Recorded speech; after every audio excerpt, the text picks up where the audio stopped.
Hello and a very warm welcome. I am Gushin Garland and you're watching Firstpost. In the next few minutes, I get you the top 40 updates from around the world, only here on Fast and Factual. Let's get started.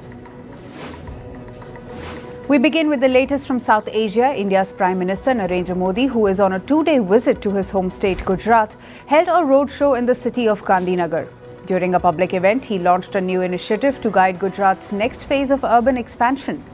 Speaking at the event, Prime Minister Modi said that Pakistan turned to proxy warfare after realizing it could not win a direct war against India.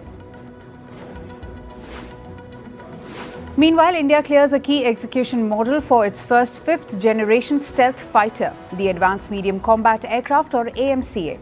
The Defence Ministry says the Aeronautical Development Agency will execute the program through industry partnerships. The Cabinet Committee on Security had approved the country's only fifth-generation fighter program in March last year. India's Foreign Secretary Vikram Misri will visit the US today as a follow-up to the Prime Minister Narendra Modi's visit to Washington earlier this year in February. India's Deputy National Security Advisor is also expected to travel to the US for the Indo-US Tech Dialogue. The visit comes in the aftermath of Operation Sindoor, India's military response to the April 22 Pahalgam terror attack. Moving to Europe, a car ploughs into crowd during Liverpool's Premier League victory parade, hospitalising 27 people, including 4 children. Police arrest a 53-year-old man and rule out terrorism, calling it an isolated incident. The vehicle struck minutes after the Liverpool football team's open-top bus passed through the area. Shifting focus to the Ukraine war, the governor of Ukraine's Sumy region says Russian forces have captured 4 villages. This reportedly forms part of an attempt to create so-called buffer zone on Ukrainian territory. Meanwhile, 1 civilian is reportedly killed after Russian shelling in the area, underscoring ongoing conflict along the volatile border. Moving to West Asia, right-wing Israel stormed the Al-Aqsa Mosque compound in a UN facility for Palestinian refugees during the annual Jerusalem Day March. The violence follows Israeli far-right security minister's visit to Al-Aqsa Mosque compound in eastern Jerusalem. Some marchers chanted deaths to Arabs as they moved through the alleyways of Jerusalem's old city.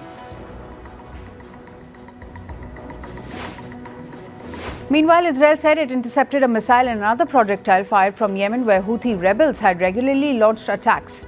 They said were in response to Israel's offensive in Gaza. The Israeli military said the Air Force intercepted the projectile without sirens being activated.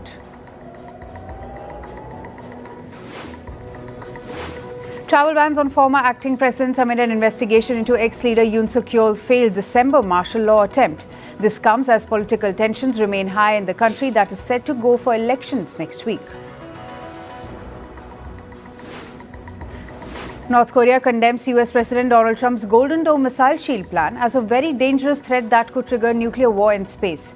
Pyongyang accuses Washington of militarizing outer space and escalating a global nuclear and arms race. This comes as China and Russia also express concerns, warning the US plans undermines global stability.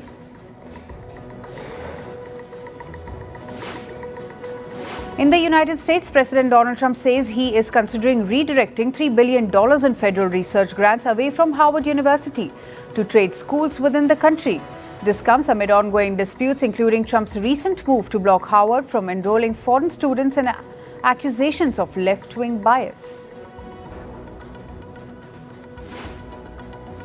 In climate news, Mumbai was drenched and disrupted as the southwest monsoon made its earliest record arrival in at least 75 years. The India Meteorological Department promptly issued a red alert, warning of continued downpours, gusty winds and thunderstorms across Mumbai and surrounding districts. The heavy rains crippled Mumbai's transport infrastructure as well. Several low-lying areas faced waterlogging, leading to long traffic snarls. While much of the world suffers from the destructive effects of extreme heat, southern Iraq is seeing a surprising economic upside. At the Basra salt facility in Al-Faw, climate change has inadvertently created ideal conditions for producing sea salt. Using shallow basins to concentrate seawater, the plant benefits from soaring temperatures that speed up salt crystallization. The United States is on track to experience one of its hottest summers on record. Officials are forecasting widespread persistent heat across the country from June through August. Only far northern Alaska may escape the heat wave. Compounding the heat crisis are concerns over long-term damage to environmental monitoring and emergency response infrastructure following funding and staff cuts under the Trump administration. A massive dust storm originating from drought-stricken South Australia swept across the southeastern part of the country. The choking yellow haze blanketed towns and cities from South Australia to coastal New South Wales. Meteorologists from the Bureau of Meteorology reported that winds uprooted trees and knocked out power to 3,500 homes in Victoria. Authorities issued public health warnings urging vulnerable groups to stay indoors. A rare and violent tornado struck Puerto Varas in southern Chile over the weekend, injuring 13 people and damaging more than 250 homes. Following the disaster, over 13,000 homes were left without electricity and nearly 400 lacked running water. Local officials have announced the deployment of both security forces and humanitarian aid to support recovery efforts. On to business and tech news now. Asian stock markets dipped while US futures rose after President Trump delayed a threatened 50% tariff on EU imports. Nasdaq futures were up over 1.2% in Asia earlier today, while S&P 500 futures rose 1.1%. MSCI's broadest index of Asia Pacific shares outside Japan fell 0.17%, while Japan's Nikkei dropped 0.15%. India's benchmark indexes opened lower earlier today, trimming gains made on easing US-EU trade tensions as investors turned cautious ahead of key economic data releases. The Nifty 50 fell 0.47% to 24,880.95, while the BSE Sensex traded 0.51% lower at 81,752.18. 10 of the 13 major sectors also logged losses at market open.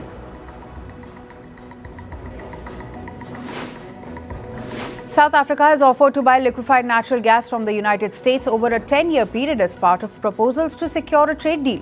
The proposal includes gas imports, vehicle exports, quotas, and duty-free steel access. The announcement follows South African President Cyril Ramaphosa's recent visit to White House.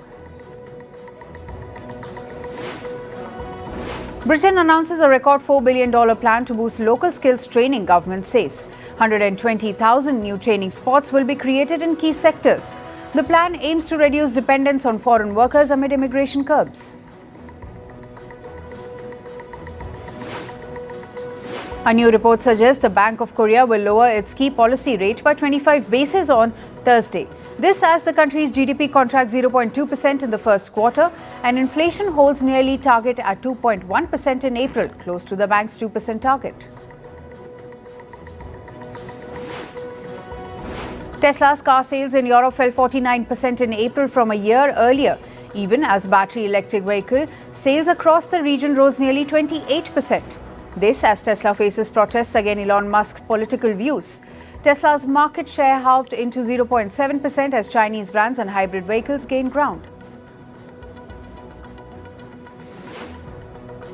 Swedish automaker Volvo announces plans to cut 3,000 white-collar jobs, citing high costs and falling EV demand. The layoffs affect around 15% of its office staff, mostly in Gothenburg. The move comes as the automaker faces pressure from US tariffs as it launches restructuring to save $1.9 billion. Indian budget airlines Indigo's co-founder Rakesh Gangwal sells 5.7% stake in the airline for $1.36 billion through a block deal. Gangwal reduces his holding from 13.5% with Goldman Sachs, Morgan Stanley and JP Morgan managing the deal.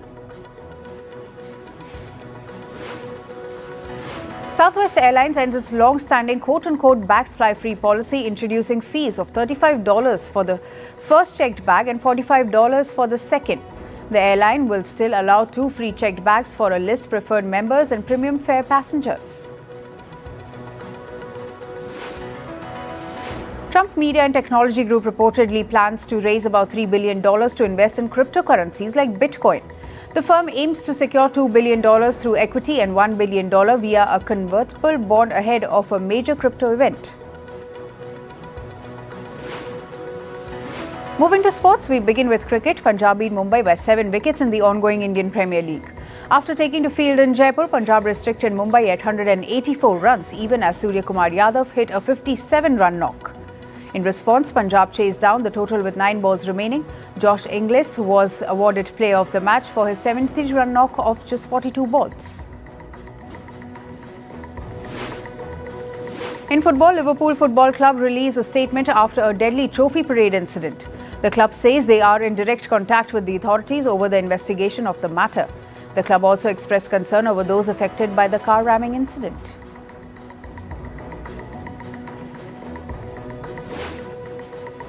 According to reports, Matthews Cunha's transfer to Manchester United is at an advanced stage. The Wolverhampton Wanderers forward is reportedly close to signing an $84.8 million deal with United.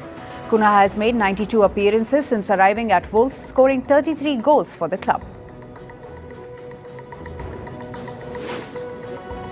Portugal icon Cristiano Ronaldo suggested his tenure with Saudi club Al-Nassr is over. In a post on social media, Ronaldo, wearing an Al-Nassr shirt, said, and I quote, "This chapter is over," end quote. Al-Nassr missed out on the Asian Champions League elite, losing to a Japanese club in April semi-finals, and were third in the Saudi Pro League. Ronaldo ended as the league's top goal scorer with 25 goals. Real Madrid's Kylian Mbappe ended his first season in Spain by collecting the European Golden Shoe.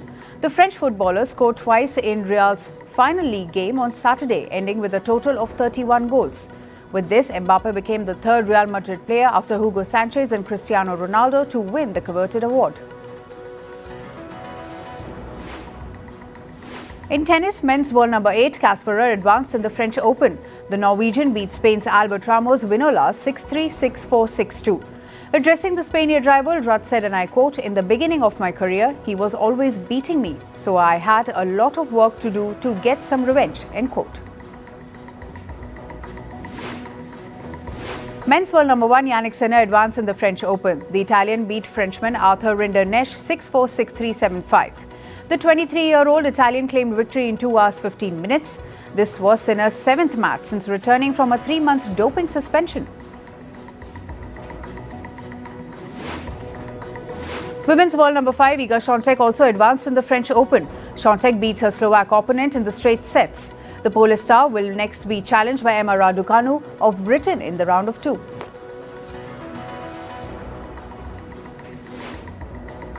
In badminton, India's premier double pair comprising of Satvik Sairaj, Ranki Reddy and Chirag Shetty will return to action at Singapore Open.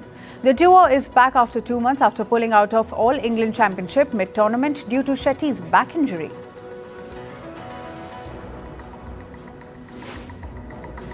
Formula One team principals have called for layout changes to be considered at the Monaco Grand Prix. This, they say, is to address the inability of cars to overtake at the iconic track. The development comes after efforts to enliven the Monaco F1 race with mandatory pit stops fell flat on Sunday. McLaren's Lando Norris won in Monte Carlo and despite the 2 pit stop rule remained in control throughout the race. And finally, in entertainment news, the 2025 American Music Awards held in Las Vegas crowned Billie Eilish as the night's biggest winner with 7 awards, including Artist of the Year and Album of the Year for Hit Me Hard and Soft. Beyoncé continued her country music success, winning Favorite Female Country Artist and Country Album for Cowboy Carter. Eminem made a triumphant return, winning the 2 major hip-hop categories. During a concert stop in Montreal, global pop icon Shakira took a tumble while performing her 2001 hit Whenever, Whenever. Fan footage shows the singer is slipping just as the beat dropped, sliding sideways across the stage. But in true professional form, she quickly sprang to her feet and resumed the show, barely missing a beat. Singer-songwriter Demi Lovato has officially tied the knot with musician Jordan Lutz in a private California ceremony. Demi walked down the aisle in a stunning custom Vivienne Westwood gown with a corset, bodice and cathedral-length tulle veil. For the reception, they changed into a sleek ivory silk satin dress adorned with cascading pearls.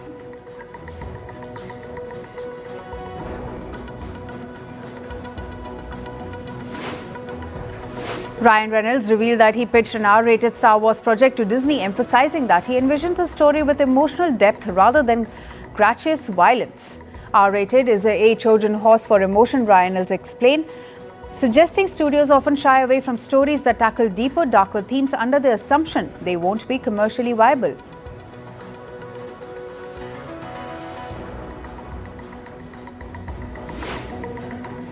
And finally, Netflix has acquired Richard Linklater's latest film, Nouvelle Vague.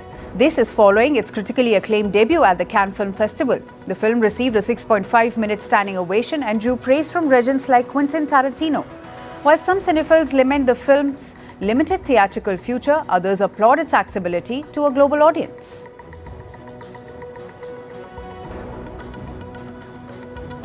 That's all for today. Thank you for joining us. I am Gushin Galan and we'll see you right back here tomorrow. Stay informed and stay tuned to Firstpost.